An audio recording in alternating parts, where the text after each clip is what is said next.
Assalamu alaikum warahmatullahi wabarakatuh. Piliin mo ang taong nakikita ang halaga mo.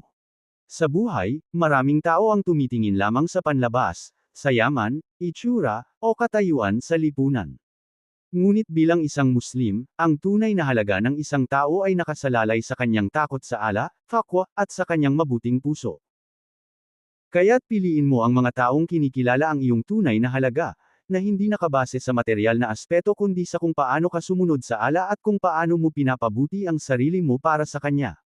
Ang Propeta Muhammad ay nagsabi, tunay na si Allah ay hindi tumitingin sa inyong anyo o sa inyong kayamanan, ngunit siya ay tumitingin sa inyong mga puso at mga gawa. Hadith Muslim. Ang taong nakikita ang iyong halaga ay hindi lamang masaya sa mga magagandang bagay na dala mo sa kanilang buhay, kundi tinutulungan ka rin nilang mapalapit sa Allah. Sila ang mga nagpapaalala sa iyo na ang pinakamahalaga ay ang iyong ugnayan sa iyong tagapaglikha. Bakit mahalaga ang ganitong tao? Isa, ipapaalala nila ang iyong layunin sa buhay. Ang tunay na layunin natin ay ang pagsamba kay Allah at paghahanda para sa araw ng paghuhukom. Ang tamang tao ay magdadala sa iyo palapit sa Allah, hindi sa mga bagay na makalupa. Dalawa, tutulungan ka nilang maging mas mabuting tao. Ang isang taong nakikita ang halaga mo ay hindi ka huhusgahan kundi susuportahan ka upang mapabuti ang iyong sarili, tulad ng sinabi sa Quran.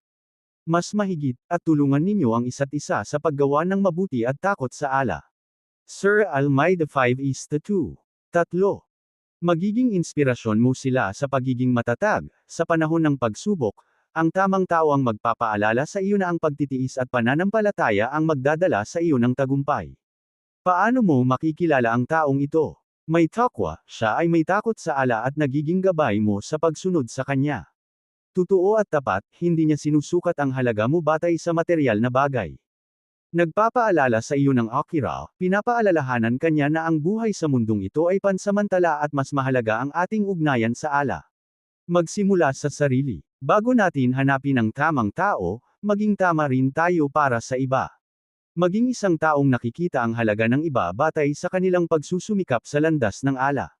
Maging inspirasyon ka sa iba na magpakabuti at magpakatatag sa pananampalataya. Piliin mo ang taong gagabay sa iyo patungo kay Allah.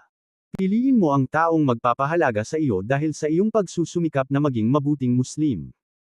At higit sa lahat, huwag kalimutan na ang pinakamahalagang pagpili ay ang pagiging tapat sa iyong ugnayan sa Allah, dahil siya ang laging nakakaalam ng iyong tunay na halaga. At sino pa ba ang higit na makakapagbigay halaga sa iyo kundi ang Allah na siyang lumikha sa iyo ng may layunin at pagmamahal? Shukran Ben.